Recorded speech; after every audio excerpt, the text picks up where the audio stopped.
Everyone, my name is Ryan Garcia, and this is Fireside Yankees. We're going live here from the YouTube channel. We really appreciate your support here for the page. If you're listening to this on Fireside Yankees YouTube channel, I'd really appreciate it if you liked, subscribed, turned on that notification bell, and tuned into Fireside Yankees on a daily basis. There's a lot of stuff we do here on the page I think you guys would be really excited about. There's a lot for us to go over in terms of spring training content as we get geared up for spring training again, beginning in just a few weeks. Pitchers and catchers will report to camp in a few days. It's not too far away. I think we're about a week away from pitchers and catchers reporting officially. If you're watching here again, we really appreciate your support. For everyone in chat right now, we've got John Bloom, we've got Yankees Girl, PA Transparency Project. We've got Hugh. I'm not going to be able to pronounce that, but I see you, my man. Jack is here. MLB channel guy, baseball nut. I really appreciate you guys so much for tuning in.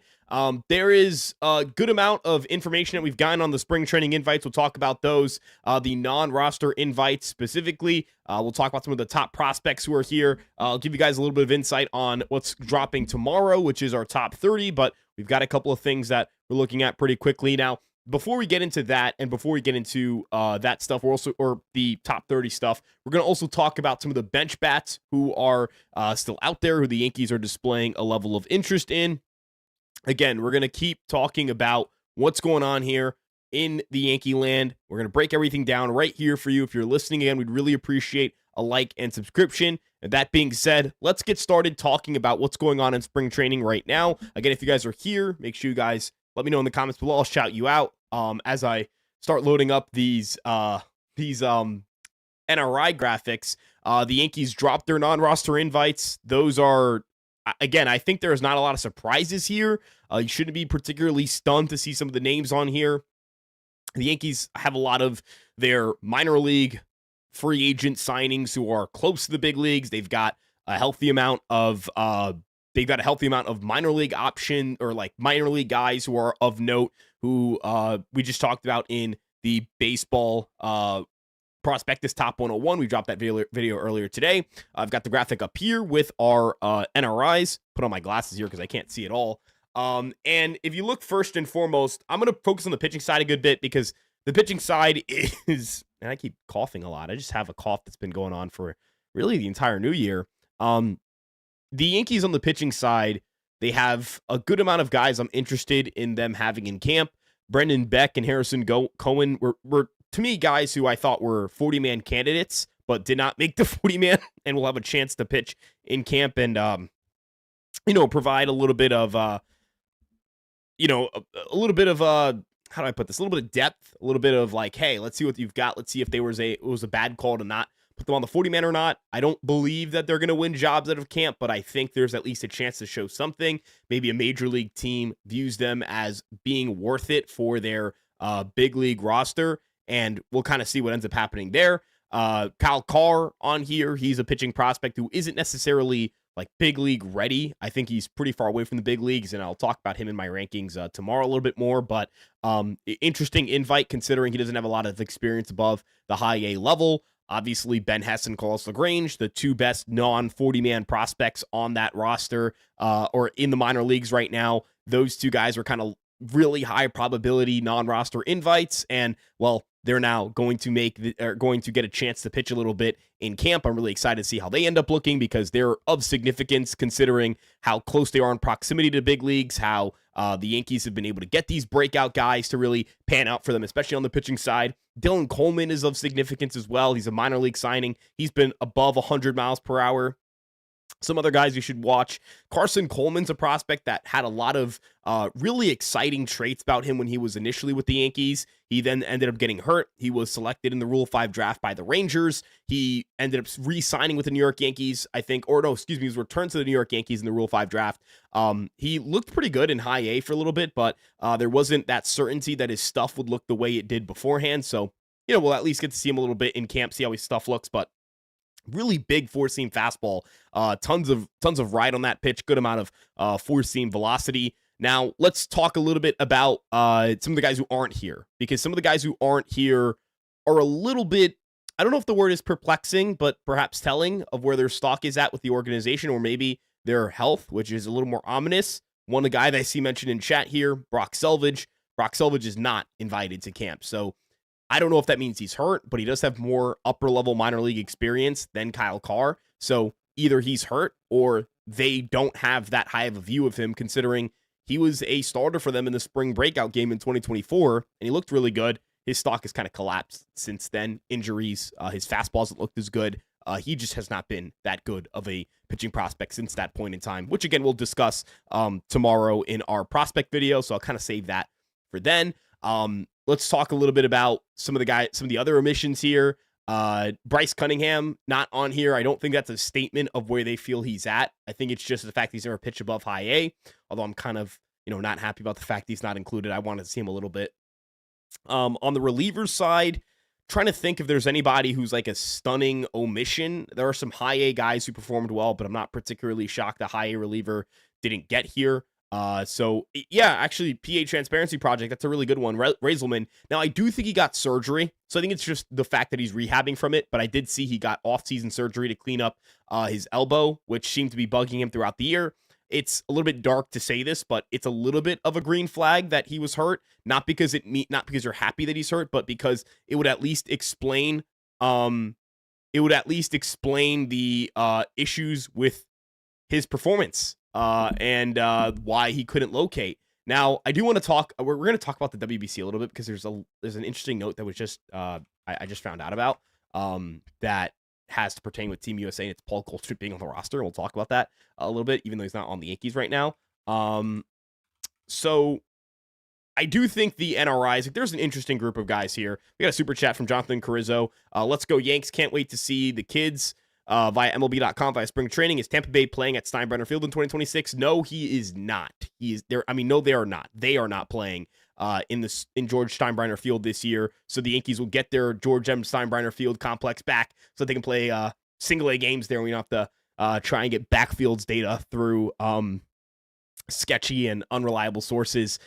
Isn't Cunningham hurt? He was hurt to end towards the middle end of that season, but he ended up staying healthy towards the end and actually pitched in the Arizona Fall League. I legitimately just think it's the fact that he hasn't pitched above high A. I don't think they were going to invite somebody who has never pitched in Double A. That's kind of my TLDR, but I could be wrong, and maybe that it's an indication of where they're at with him. I also don't think their list of NRIs indicates that those are the only guys we're going to see. I checked because I was like, hey, Dax Kilby isn't on here, but I remember George Lombard Jr. playing out of high school in his spring training, and then I saw that George Lombard Jr. wasn't invited his first year. So there is, like, they don't just invite anybody who is worth watching or is fun to watch. They invite players who are in proximity to the big leagues. They want to invite guys who can compete at this level. There's something to gain for these guys. There really isn't a lot to gain for, I don't know, somebody like a Bryce Cunningham, who's just probably going to get lit up by big league hitters. And you can just use him whenever you want to use him. You don't have to put him as an NRI to use him. The catchers, these are actually kind of important because Austin Wells is likely to play for Team DR in the World Baseball Classic.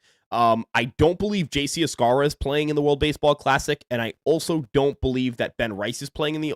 no, I know Ben Rice is not playing in the World Baseball Classic, but I don't think Escarra is either. The only teams he'd be eligible for are America and Cuba, and I don't think he's playing for Cuba, and I definitely don't think he's playing for USA. So I guess there are two catchers who are certainly not participating in the World Baseball Classic. Team USA's roster just dropped. I guess we'll talk about that a little bit later. Paul Goldschmidt's in the infield. Looked at catchers. Yeah, there's no one that wasn't previously announced on the Yankees who is here. David Bednar and Aaron Judge are both here. We knew that they were going to be on Team USA. I guess if Paul Goldschmidt signs with the Yankees, then the Yankees will have 3 Team USA members. But I don't personally know that I'm not going to talk about Paul Goldschmidt as a Yankee on it. I just find it funny that he's on the roster. Maybe that's just because he and Aaron Judge are such good buds. But anywho, as it pertains to the catching side of things, these guys actually matter this time of year because it's kind of like when Carlos Narvaez got a bunch of reps because Kyle Higashioka was in the World Baseball Classic, and I think Jose Trevino was hurt. I think that's what happened. I could be wrong, but I think that's what happened. Anywho, there were a lot of reps for Narvaez early in camp, and it actually really helped him. And it was a pretty pivotal point in his development and a pretty pivotal part of that development. Now, again, I'm not sitting here and telling you that Peyton Henry is going to be, a guy who you end up trading for a top 100 prospect, or and you trade him to the Red Sox and he ends up balling out for you, or for them. But I do think he's a player of significance because, again, he's a catcher. He's a right-handed hitting catcher. You are going to be in the market for right-handed hitting catching most likely. And in all seriousness and to be completely frank with you guys, the Yankees need to find somebody who could be a third catcher if they want somebody in the minor league level. I don't think if they're willing to catch Ben Rice, that's fine. But you do want a minor league catcher in case Ben Rice sucks at catching, or in case Austin Wells gets hurt, or in case JC Escarra gets hurt, or whatever it may be. Uncle Ted, I do like the idea of signing Jonah Heim. I think that makes a good amount of sense for the Yankees, but do they sign him? Does he get more big league reps somewhere else? I mean, I don't know, but I would personally consider it. Peyton Henry last year did not hit well in AAA. He had a 96 WRC plus, 25.7% strikeout rate, but there's some power there. He does not make a lot of contact in zone. That's a big concern. He has played in the big leagues a little bit. He played in 21 and 22 for the Marlins. He's 28 years old. Don't really know if you can properly evaluate his defense, even though it was good in that small sample size. I don't know if you can properly evaluate it. I guess he is a positive defensive catcher if he keeps getting jobs in the big leagues, or not in the big leagues, in big league organizations. If he's that bad of a hitter, which he is not a good hitter. Gutierrez is someone I actually have not seen too much about. I did kind of do a little bit of scouting on Henry before this, but Abraham Gutierrez is a name I have not seen with the Yankees. So that's actually the second guy who the Yankees have had rostered at some point in their major or minor league organizations who has been named Abraham and not Abraham. Yeah, so he doesn't hit at all. He had a 77 WRC plus in the major leagues. I don't think he's ever been an above average or even interesting hitter anywhere beyond single A. So yeah, I don't think Gutierrez is going to hit very much. Then you look at Miguel Palma. I know Ali Sanchez is probably like the most MLB experienced guy here. Miguel Palma being here is kind of fun. I mean, he's never really hit either in the upper levels of the minors, but hey, it's fun. You know, you got a guy who's 24 years old. Jesus Christ, 2002 is oh my God. Oh my God. Sorry. I didn't really realize how being a 2002 guy means you're 20. I was like, oh, this guy's like 21. Nope. And then you got Ali Sanchez. Ali Sanchez is a veteran catcher who's never hit ever in his big league career, but plays a good defense and is a right-handed hitting catcher. None of these guys are upgrades over Escarra. You kind of wish there was a better guy that you could go to in your minor league system. Again, a Jonah Heim would entice me a decent bit if that is a possible addition because he's a major league catcher. So there's that. And then in the infield stuff, George Lombard Jr., he was here last year, not stunned he's here this year. Paul DeJong, it was a minor league signing, sure. This is not the spring training hat. I'm just wearing this hat. I thrifted it. But Jonathan, I appreciate your concern with my style, which I understand isn't particularly stand out-ish. Jonathan Ornelas, just another dude. I guess the interesting guy I'm looking at is like a Marco Luciano because no, that's not the hat either. That's not the hat either. At least, God, I hope it's not. If that's the hat, I didn't even realize it was a hat, Jonathan. I didn't realize that was a hat. I did not realize that was a hat. That is fascinating.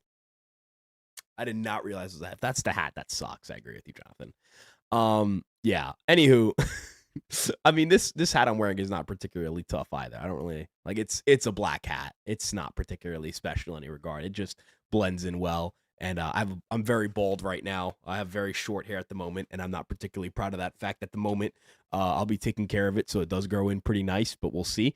Cam Schlittler likes the hat. I appreciate that, man. The reason this is let's break down some storylines here because I'm kind of just rambling at this point. So Ben Hess and Carlos LaGrange are important storylines to follow because last year we saw Cam Schlittler kind of do this a little bit where he got a non-roster invite to big league camp. He had some experience in AA. He took some licks in spring training, actually got hit around a little bit. He wasn't throwing that hard either. I think he topped that at 96 miles per hour.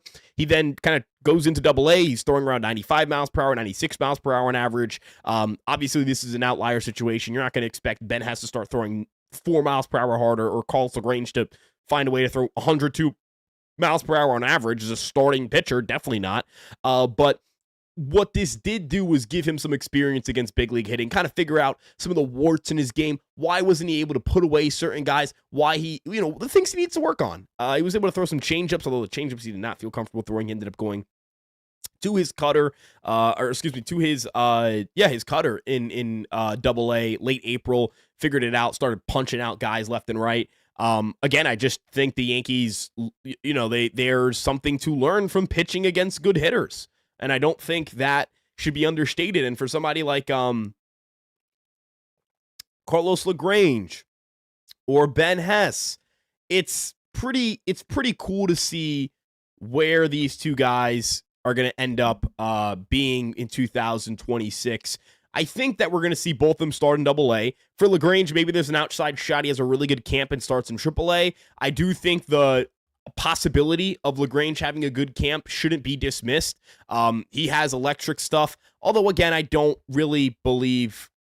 I don't believe the New York Yankees are going to push any of these guys on the big league roster before the All-Star break. So, yeah, I don't know. I'm not particularly...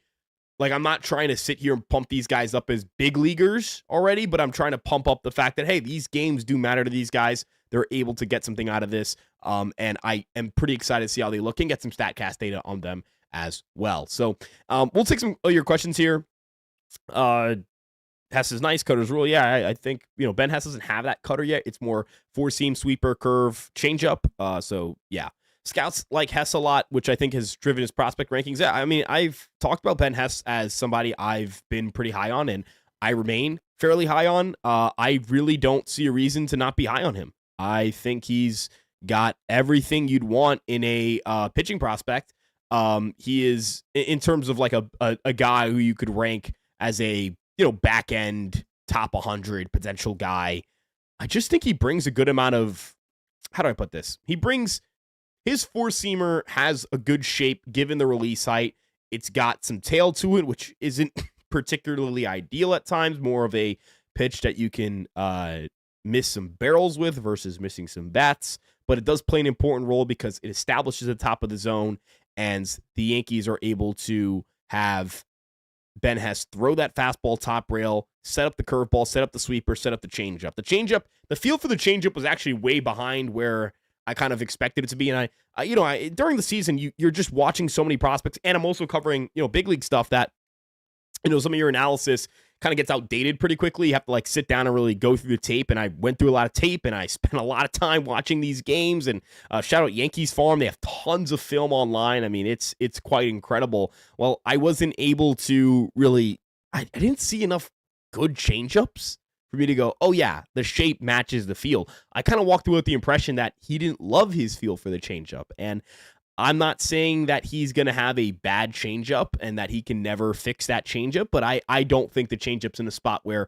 I would rely on it. But the fastball, the curveball, the sweeper, Uncle Ted, I wouldn't be shocked if Hess starts throwing a cutter. There's definitely a really good feel for spinning the baseball, especially away from right-handed batters. And I really love the fact that he's got that natural low release height, weird arm angle. Uncle Ted says Clark Schmidt. I kind of see what you're talking about here, the high spin rates, kind of the cut ride, but the four-seamer, it's got more tail to it, so I'm not necessarily sure it's a 1-to-1 with Schmidt, but I do definitely see what you are saying there. Again, I don't want to give away too much of my secrets with the top 30 because I have a lot of exciting developments with this that are going to be very different from years past. I don't want to take the cat out of the bag just yet. I don't want to reveal all my tricks, but you guys are going to be very excited. I've been working all day. I got home from my girlfriend's at around 8:30 in the morning, and since 8:30 up until around this stream starting, I've been pretty much either working on it or having a snack. Had my bowl here still where I used to have some grapes. I have a coffee cup that I think I already brought to the sink. Oh, no. Right here. I was drinking some coffee out of this. I've had 3 cups of coffee today. I've had a good amount of water, had a lot of grapes, made a couple of like breaded chicken tacos, which is just the frozen stuff. We're cooking. We're making a lot of really good strides there. I think I'm about, if I check my highlighted what I'm done with, which I should be able to remember off the top of my head, but I'm just, my brain's fried. We are 66% done with the list in terms of not write-ups. I have the write-ups done, but structure is really, again, I don't want to give away too much, but you guys are going to be really, really hype to see this, I think. What's your opinion on Ryan Weathers? It's a great question, MLB channel. And I'll talk about Ryan Weathers a little bit here. Ryan Weathers is a starting pitcher who has a ton of upside. I mean, the upside's the play here. Four-seam fastball, sinker. Sinker has good velo and good shape, or at least good enough shape that I think it can be a plus pitch. Four-seamer has really good shape and good velo. Slider, changeup. Slider's more of a sweeping slider. He has a cut slider, or kind of like a gyro slider. I'll get to that in a second. Sweeping slider is what I'm referring to right now. Big lateral movement, good amount of depth, not too much lateral movement or too slow of a breaking ball. I really hate slow, big sweepers. I really don't like those pitches, especially for lefties, at least for righties. I mean, there's some utility there right on right. For lefties, I mean, it's a left-on-left pitch, and you rarely face lefties, and there are better pitches to throw to lefties. So I don't like this slow, big, left-handed sweeper. Now, when you talk about the changeup's awesome. And the thing I like about Ryan Weathers is we've got the movement profiles kind of down. Fastball, changeup, slider. That is where you need to be as a pitcher. You need to have those three movement profiles down. If we can see the sinker really emerge as a pitch for him, it'll help him reduce some of the damage he's allowed against lefties this past year.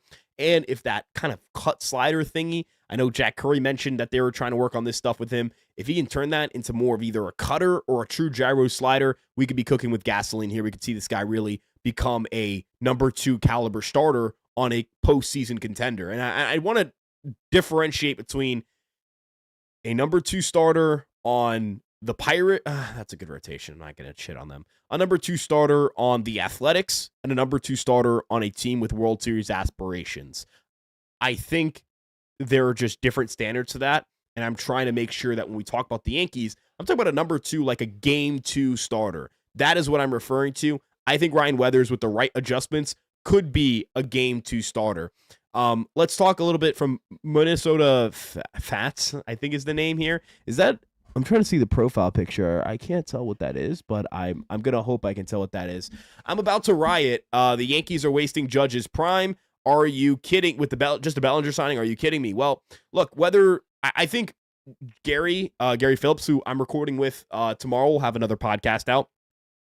There's a healthy conversation to be had about running it back and the merit of running it back. We can have that conversation. And it's not that I don't think running it back inherently makes you a bad baseball team. Because if you think those players are good, then you should bring them back. You should not bring in worse players to shake things up. That can just cause more problems than it actually helps you out with. I'll make a cross-sport reference here with the New York Knicks.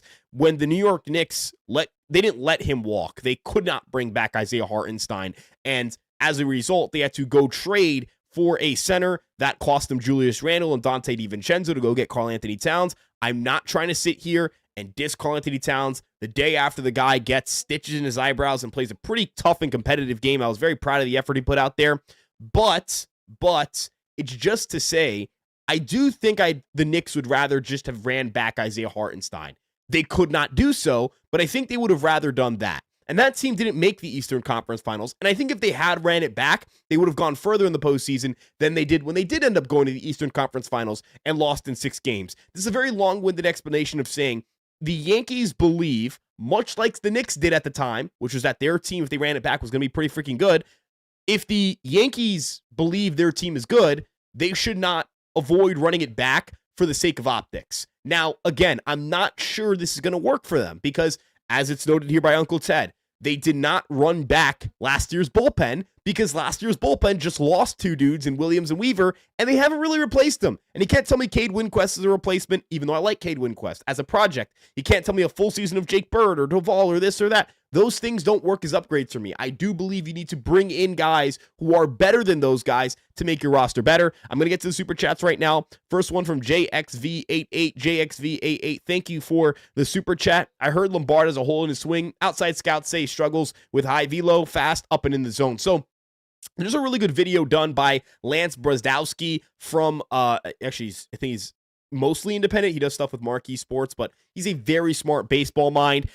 He talked a little bit, he talked about George Lombard Jr.'s issues with in-zone contact. His whiff rates are above average. The in-zone contact is not particularly good, especially against velocity. This is a reason why there are conversations about whether George Lombard Jr. is even a better prospect than Dax Kilby. And I do believe that George Lombard Jr. is a good prospect. Even the people who are most critical of George Lombard Jr. will sit back and say, this guy is a plus defensive shortstop. And as a plus defensive shortstop, it's really hard to be a bad baseball player when you're a plus defensive shortstop. I know that people are going to point to Anthony Volpe, but when Anthony Volpe was a plus defensive shortstop, looking at that 2024 season, he was a 3.5 WAR player. He was a useful baseball player. Sometimes your top prospects just end up being 3.5 to 4 win players. I say just, and it kind of sounds a little bit spoiled because 3.5 to 4 win baseball players are good baseball players when they're consistently producing that kind of value. Now, when it's just one season sandwiched in between a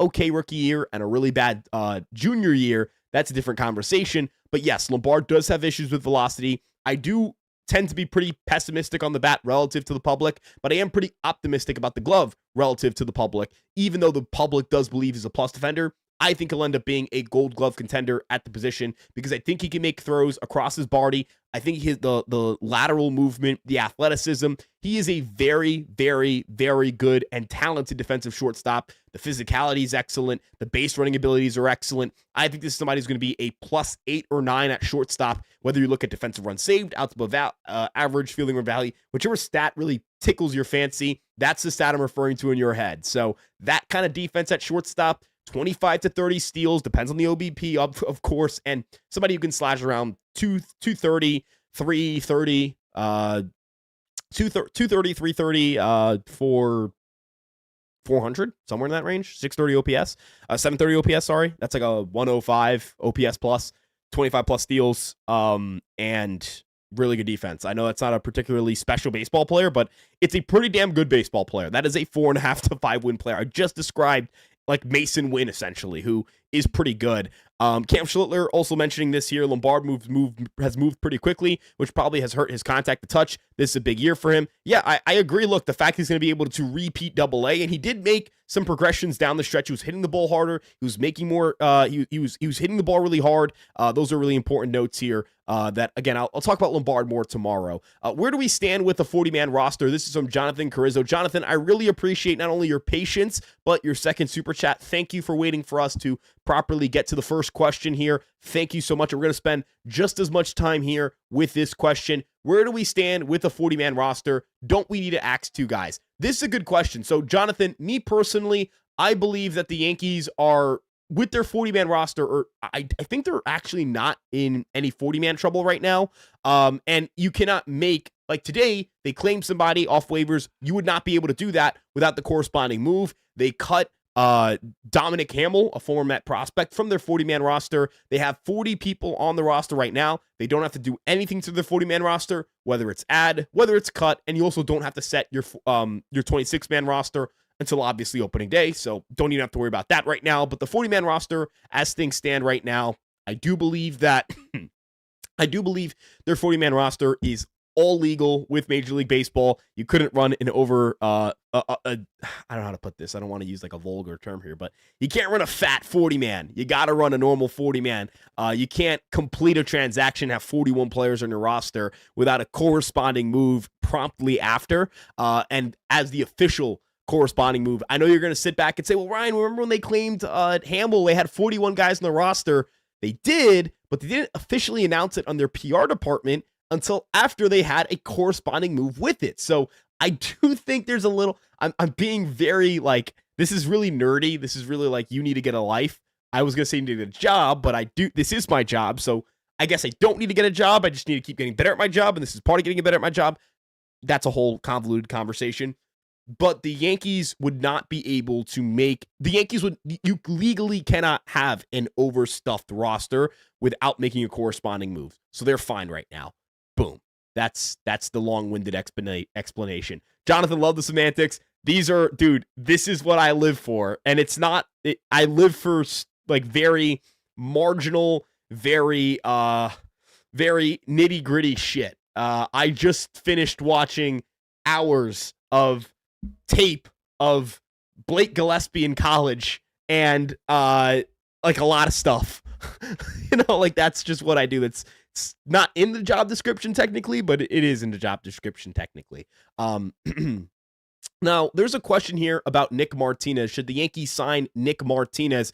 This is a good question. So I personally believe Nick Martinez is like, okay, if the Yankees had $2 million to spend and it was either keep it in house pocket or sign Nick Martinez, I'd have to consider it because there is opportunity cost. It is not just financial. There's opportunity cost in the reps you're giving to other players, but I'd ultimately sign the player because $2 million for a starting pitcher, you could probably do something with that.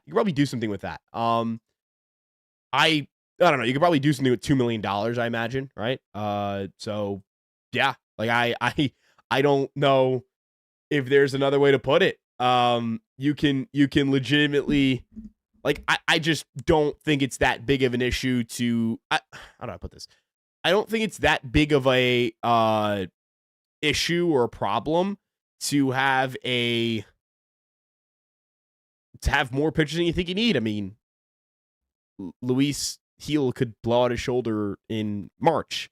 Ryan Weathers has had significant injury concerns and could deal with another injury concern at some point because he's an injury-prone pitcher. So I think with the $2 million, if it's like $2 million and there's nothing else, if it's Nick Martinez or keep it in your pocket, then yeah, I would just sign Nick Martinez. Now, I don't think that's the only thing you can do with $2 million, which is why I wouldn't sign the player. I'd go out and get a right-handed bench bat, whether it's Paul Goldschmidt, whether it's like a Randall Grichuk, whether it's a Ty France. Like, I'd go get another right-handed bat. I'd sign a reliever. I know Justin Wilson's name comes up here in chat. Justin Wilson's a guy I would sign. Like, there are other things I would do with that, $2 million if I had to use those $2 million.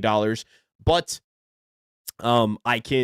you can always just, if it's that or nothing, then yeah, I'd rather do something than do nothing. I'd rather make a marginal improvement to the roster than not make a marginal improvement to the roster, especially with Nick Martinez, who is pretty selfless in his starting relieving roles. He does not really care if he's going to be a starter or reliever. I think that's a baseball attribute that is not valued enough, which is the swingman, the veteran swingman who does not care about his role changing. I mean, in 2024, the guy was a reliever for most of the year. And look, again, I understand this is now going to be over a year old. This is no longer like that relevant of data compared to what we saw this past year.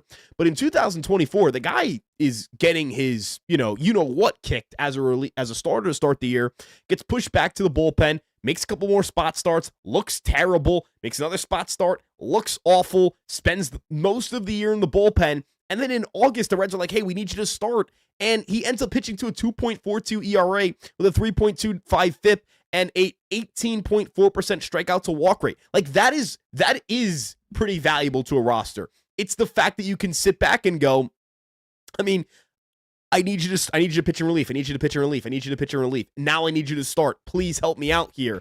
Or last year, hey, he's not cutting it as a starter. He's not pitching very well in that role. Please, can you come out of the rotation and help us out in a long relief role? And he does it. He doesn't care. It's a really admirable trait. I really respect that in the guy. Maybe I don't need that on the Yankees. Maybe there's another team that needs that more. Maybe there's another team that should appreciate that skill set more.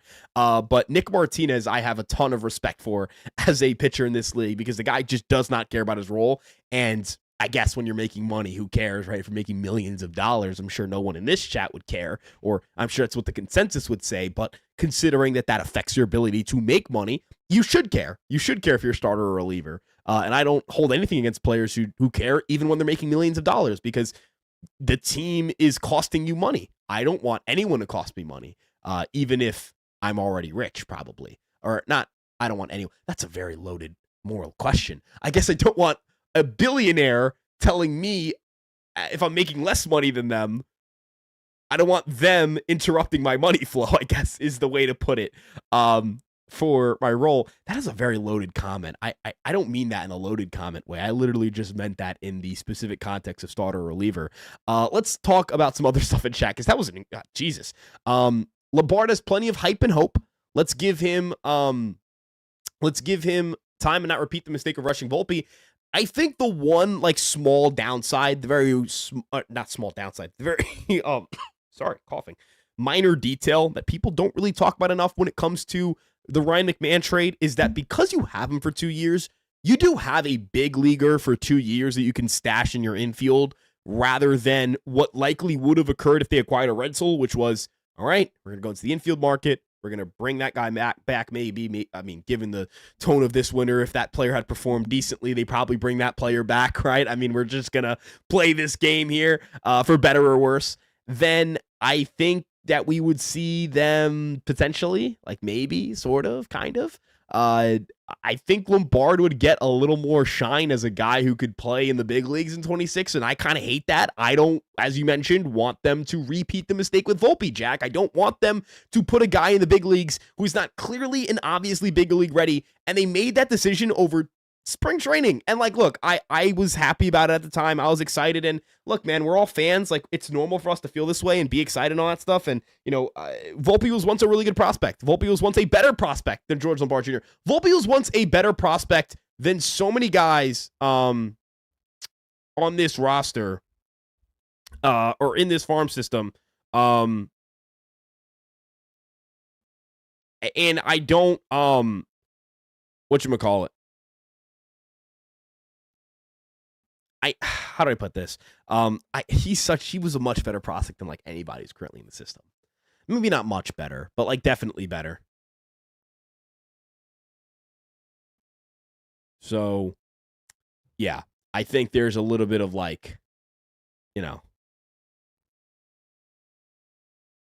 it's a little bit. I think I'm being a little bit harsh there. But Volpe, the Yankees said Volpe was elite. The Yankees said Volpe was elite. Again, he was a really good prospect. And I think I have to kind of catch myself from doing hindsight bias here and hindsight-based analysis, because there was a little bit of that. This guy was a really touted hitter. He had good contact rates in zone. He made good swing decisions. And I don't know. There was a point in time, man. There was a point in time. But that was a point in time. Austin Wells officially on the DR roster, by the way. Just want to let you guys know that. Wilson has guts. Always liked him. I did always like him. I think he's good. I think he rocks. At this point, whose upside do you believe in more? This year, Caballero had. Hold on. I'm not able to. There we go. At this point, whose upside do you believe in the most this year? Caballero, 800 OPS when he came over, or the positive glimpses we've seen over the years from Volpe? I would say the higher ceiling. I mean, I would say Volpe has the higher ceiling because he's, I think, a better defensive shortstop when he's at his best. He's got really good range. He gets to a lot of baseballs. I know the arm talent isn't great, but the internal clock was really good. I really do think the New York Yankees defense at shortstop with Volpe in 24, you have to watch the games. Go watch the film. Go watch the tape. It was really good. That tape is really freaking good. But the issue is, this is where upside comes into the conversation versus median outcome versus trust. Anthony Volpe is coming off of a labrum surgery. I don't know how much torque he can get throwing the ball across his body. Does he have a lot of arm strength he can give right now? The answer is probably no. I don't think he can give more arm strength. So if you can't give any, you can't lose any without becoming potentially a far worse defensive shortstop. So how does this kind of play here? Let's talk about, let's say, your contact abilities. If Aaron Judge, That's not even using Aaron Judge. If Giancarlo Stanton were to get worse at making contact, I don't think he could be a big league hitter. He can't give in any more zone contact than he already does. Does that make sense? That's not to say Giancarlo Stanton can't hit. It's not to say Giancarlo Stanton is a bad hitter. It's to say that Giancarlo Stanton can't give that in and remain a good hitter. He's got no more zone contact he can give. For Volpe, he has been a good defensive shortstop without arm talent or significant arm talent. When I talk about velocity, that's what I'm referring to when I say arm talent. Well, I guess I should group accuracy in this, so I'm going to say throwing speed, arm strength. Let's use arm strength. Volpe can't give in more arm strength probably and remain a good defensive shortstop. So, yeah, that's kind of where I'm at with that. I think Volpe, like, that is a big issue and a big looming cloud over my head. I don't know if that's going to work for the Yankees. I really don't. I don't know if that's going to work for the Yankees, and I think that's a big concern you should have. And I think that for this roster, for this team, Jose Caballero, they've got to be willing to pull the plug on Volpe to go for Caballero, because you need to be willing to make a tough decision to make this team better. And this team has a chance to go out and do something special this year. If you have a decent shortstop production, you can go out and be a pretty good team. You can be pretty competitive. You can go win a lot of games. But if that's not Volpe and if it's Caballero, you got to roll with Caballero. That's just kind of how I'm at there. This is a pretty loaded question. It's from It's Over. If you're a true Yankees fan, you should be cheering for Judge and Team USA to win the WBC. So why are some Yankees fans supporting the DR, especially with Vlad Jr. on the team, who dislikes the Yankees and mocks them with the Yankees lose? I'm rooting for Team DR in the World Baseball Classic. I'm rooting for Team DR. And I have zero stipulations about it. Zero worries about it. Zero concerns about it. Zero nothing about it. Because the World Baseball Classic is a fun tournament about, hey, like, you're from this area, or you've got heritage from it. Like, go root for that team. Go have fun. Austin Wells is playing for DR. I think Austin Wells hates Aaron Judge. Austin Wells is playing, he's not being a fan of, he's not rooting for, he's actively trying to make sure that Aaron Judge does not win this freaking thing. I can't have any influence on it. Austin Wells is going to use every piece of information he could use on how pitchers should pitch to Aaron Judge and call pitches that he thinks is going to get Aaron Judge out. Does that make Austin Wells any less of a New York Yankee? Any less of a New York Yankee than if he did not participate in this tournament? When Camilo Doval pitches, and if he faces the New York Yankees, Team USA, if Camilo Doval faces Aaron Judge, does he hate Aaron Judge if he tries to get him out? Is he any less of a Yankee if he tries to get him out? Right? So when people talk about the fan thing, there are literal Yankees on the other side of this. There are literal Yankees playing for DR. There are literal Yankees that are going to play for other countries that could face the Yankees, that could face other countries that have Yankees on it. Great Britain is in the same pool. Is Jazz Chisholm any less of a Yankee? Is Brendan Beck? Should I lower Brendan Beck's ranking on a top 30 prospects because he's playing against Aaron Judge? He's going to try and get Aaron Judge out. Although I don't think he's going to have a good chance of getting Aaron Judge out, but he's going to try and do it. No, I think the discourse, I think it's crazy that Joe's McFly has to defend this take. I think it's insane. Like the prompt given to him was, if Brian Bayo is pitching against Aaron Judge, are you rooting for Brian Bayo to dice him up? The answer is yes. I'm not rooting for Aaron Judge to hit a home run if I'm rooting for Team DR, which I am, and Joe's is as well. I'm not rooting for them to give up the home run and then come back. I'm rooting for them to win the game. Now, if you told me, hey, would you get if Aaron Judge hits this home run, you're guaranteed to win this game, you're guaranteed to come back? Sure, because I'm guaranteed to win, but at the end of the day, I want to win. Right?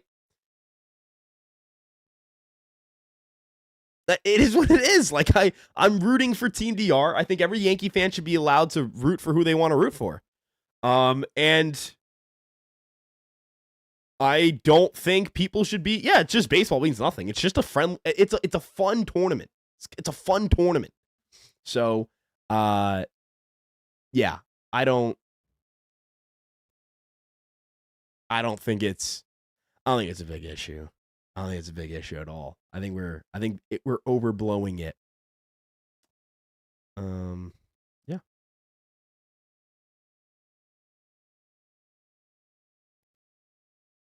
Yeah, just have fun. Just have fun with this stinking thing. I understand. It's like, for me, it's kind of hard, right? Because there are some dude, like, I gotta watch Juan Soto again and go, like, I gotta wrap this guy around my arms again. It's still raw. Like, he left. Pause. Whoa, pause. Also, little Heyman scoop here. We'll just put this on the screen because why not? Nope, that's the wrong thing. I'll get to your questions in a bit. We'll just cover this real quick for all of you guys. Media source. Nope. Window capture. Yep. Window capture.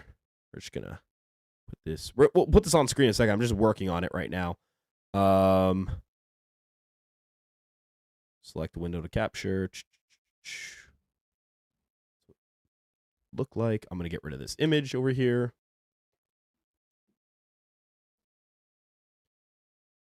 Oop, didn't mean to do that. There we go. As you see here, my Ben Rice is one of the things I'm looking at. Let's look at this real quick with you guys. The Yankees continue to seek a right-handed hitter, and Paul Goldschmidt, Austin Slater, Randall Grichuk, and Ty France are on their radar. They're also considering relievers, especially left-handed ones. Danny Collum and Jalen Beeks are among considerations while checking into starters. So that's a pretty interesting tidbit there. I'll put that down for a second. I'm also going to tweet this on Fireside Yankees because, well, I simply must. I have to do that job. So, yeah. I do like Danny Collum. I guess we'll talk about Danny Collum in a second. Maybe do a little short video on him at some point. Maybe I'll do that tonight. We'll see. TBD. I got so much shit to do. I've got so much shit to do tonight. It's gonna be a really funny night of discourse. Is Tyler Glasnow playing for Team Canada? He's eligible for Team Canada. He's Canadian. Wait, is he actually Canadian? Is that true? Can somebody fact check this for me? I'm gonna fact check this myself. I'm gonna trust chat to if I can. This is an all-time can I trust chat moment. Is he Canadian? This is an all-time can I trust chat moment, not cat. Not the center for the New York Knicks.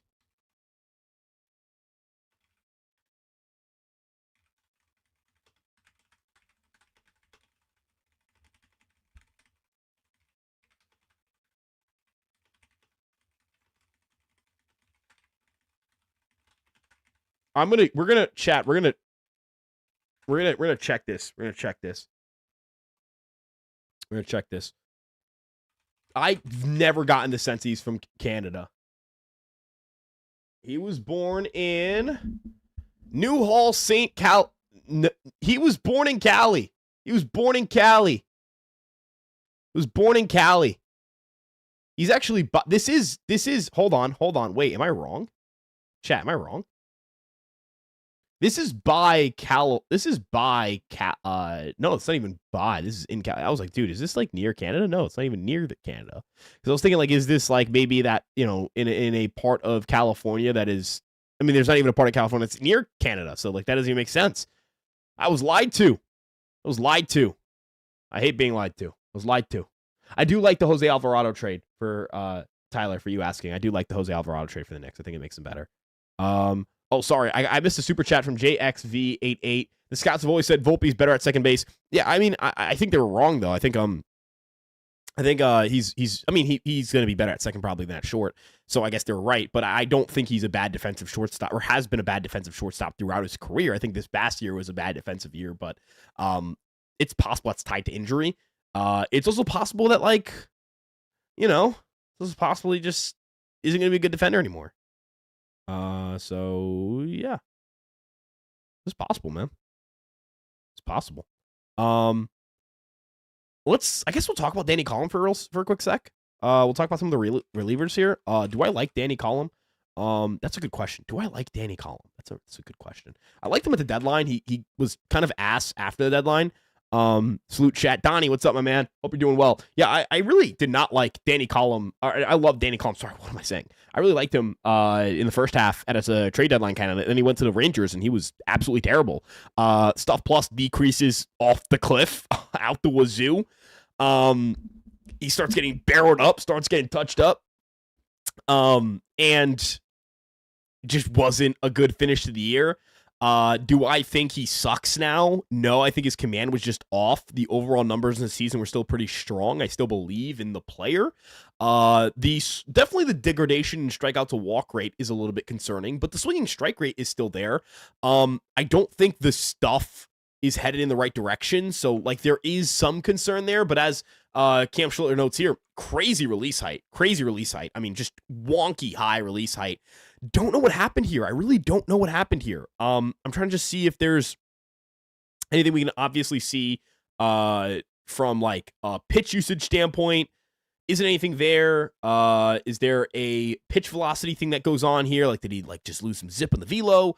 Lost a little bit on the sinker. I guess that's concerning. Yeah, it is kind of concerning considering he's like an older guy. Like you kind of have to take every little bit and increment of information and kind of worry about it. Yeah, the sweeper lost some velo. Did he just kind of get used too much in Minnesota? I don't know. He is a guy who has an injury history. He's never really been bad for like half a decade, so there is something to that for me. But his stuff plus scores kind of drop off a cliff. So that is a bit of a concern. I wonder if the Yankees are just kind of like YOLO, let's take the risk. We need somebody anyways. But the sinker, four-seamer remains the same. Cutters is pretty similar. Sweeper loses some velo.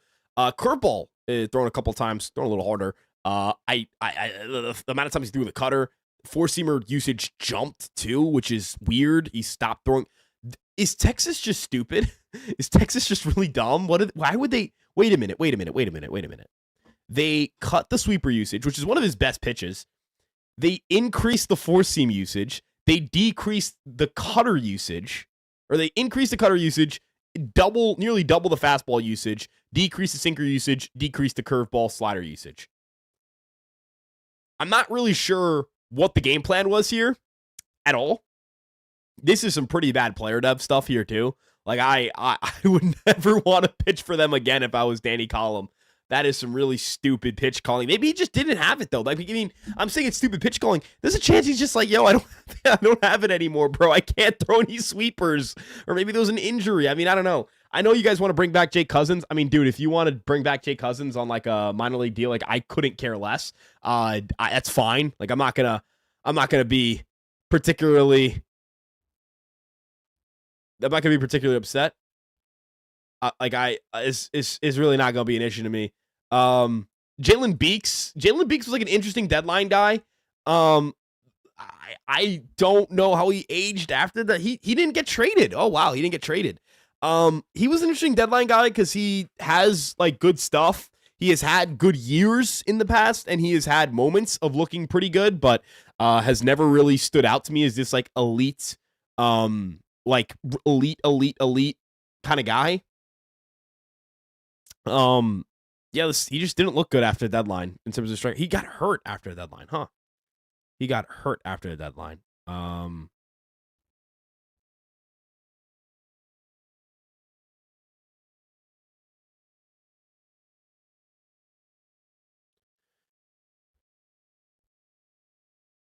just trying to think. I don't know. I don't think I can be particularly fond of this kind of profile, my friends. He'd just start spamming the four-seamer, which I don't get pitch usage sometimes. Like, I really think some people, he did come back from the IL. Maybe that's why he didn't, look so good. And I don't love that either. Like, that's not particularly great for me either. If I'm the Yankees scouting this guy. Look, Jalen Beeks, if it's really cheap, I don't care. It's like fine. It's like whatever. I think Joe Romero would make more sense to me. McGill is not a guarantee to be moved. Sorry. Keep coughing into the mic. That's gross. Coughing into the mic again. That's gross. I don't love these two guys. I can't lie. I'm like fine with Collum. I think I'd go with Collum. Yeah. That's what that's what I'd go with. Danny Collum. Danny Collum. Yeah. That's who I'd sign. I would trade for Adrian Morejon if I could. I just don't think he's going to get moved. I would like to trade for Jojo Romero, although again, don't know. I mean, I feel pretty confident that he gets moved. Right? Like, I feel pretty confident. It's gotta be pretty confident he gets moved. He's 1 year away from free agency. He just traded Brendan Donovan. There's like zero reason to not trade him. You're risking so much with him, like just blowing out his elbow or something like that. And I don't mean that to be like disrespectful, but I mean it could happen. Again, I think the New York Yankees are they need a reliever. They need a reliever. They need a reliever badly. Danny Collin would work for me. But like again, Jojo Romero, I like Jojo Romero. I like him a decent bit. I've liked him for a while now. I did also like Collin for a while now. I was pretty upset when we didn't sign him. He did return to his former team. Maybe he just returns to his former team again. I'm sure the Twins could look for another reliever. It is good that the Yankees are on this list of teams trying in free agency. Are any other division rivals to other the Red Sox, the Blue Jays are still here. The fucking Orioles are still here, of course. You got okay. The Padres like to add another starter. Giants looking for shit.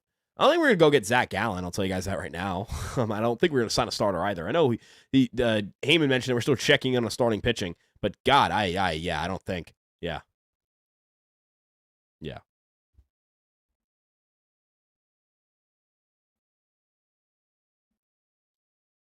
I want Joe Ryan. Yeah, of course I want Joe Ryan over Danny Collin. Not even close. Yankees feel like they have in-house options for relief pitchers, it seems. Yeah, here's the thing, though. Here's the thing.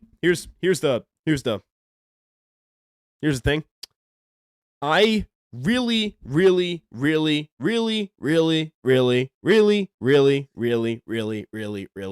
they should add another reliever. I don't want to have to rely on in-house options. Here's the thing. I quite frankly just think this team's closer than people think. Like I feel like you add a quality reliever, you look at like the totality of the offseason, you're not going to sit back and go, wow, this team's the greatest team I've ever seen, but you're going to sit back and go, hey, this team's kind of got it a little bit. So, no one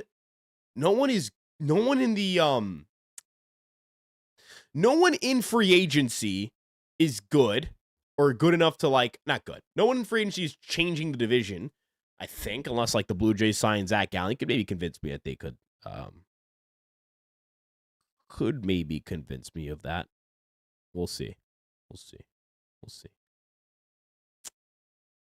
Yeah, we'll see. LaGrange as well is coming. Yeah, I agree. I mean, he should be fun, but I don't want to rely on that, man.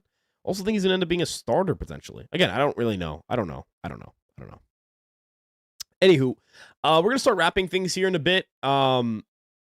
I really appreciate you guys tuning in here and checking us out here on Fireside Yankees. Submit your final question. I'd really appreciate that. Would you trade for Warren for Morejon? No, I would not trade 5 years of a starter for 1 year reliever. I'd need a little bit more control in that reliever. Maybe a prospect or two. Gallen or Bassett would be good. Yeah, I would take Zach Gallen or Chris Bassett, but I mean, that's just in terms of who I would add. Not factoring in cost. Once you factor in cost, I have zero interest in Zach Gallen. I'm not giving up 2 draft picks to sign Zach Gallen when I could have signed somebody else who costs 2 draft picks and makes you considerably better. And then when it comes to Bassett, I would like Chris Bassett. That'd be cool for cheap, but I don't see that happening. I don't see him ending up a New York Yankees. So there's that. I mean, if he signs for $5 million, sure, why not? But if he signs for like $15 million, no, right? Like, no, you're not going to sign him for $50 million. Anywho, glad to see you better.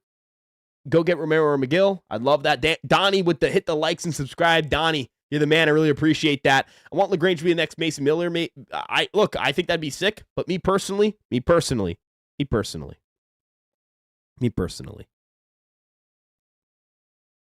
I would like LaGrange to just be one of the best starting pitchers in the world.